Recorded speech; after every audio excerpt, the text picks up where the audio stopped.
আসসালামু আলাইকুম, নমস্কাৰ। মই আজি আপোনালোকৰ মাধ্যমে মই আমাৰ গোটেই বিন্নাকান্দিৰ সমষ্টিৰ এক ভোটাৰ ৰাইজক, ই কম বয়সী হোক, বেছি বয়সক হোক, মুৰব্বী হোক, মহিলা হোক, ছাত্ৰ ছাত্ৰী হোক, ডক্টৰ হোক, ইঞ্জিনিয়াৰ হোক, শিক্ষিত হোক, অশিক্ষিত হোক, মা বহন হোক, মোৰ দাদা দাদী, নানা নানি চবে মিলি দেখাইছে মৰম। ওৱান সাইডেড ভোটৰ বাক্স ভাঙি দিছে।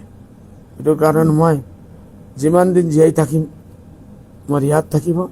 মই আপোনালোকৰ শুক্ৰগুজাৰ থাকিম। আপোনালোকে হাজাৰ হাজাৰ মহিলাই, আজি বলকে মই ক'ব লাগে লাখ লাখ মহিলাই চিৰ্ফ দুৱাৰ আশাৰ এইসকলে মোক ভোটদান কৰিছে। এইটো মই স্বীকাৰ কৰিব লাগিব। আৰু মই অহা 5 বছৰ আপোনালোকে যে আশা আকাংক্ষা লৈ মোক ভোট দিছে, এইটো যে মই পূৰা কৰিব পাৰোঁ আল্লাহৰ বন্দাৰ আমানত হিচাপে, এইটো আপোনালোকে দোৱা কৰিব বুলি মই আশা ৰাখিলোঁ।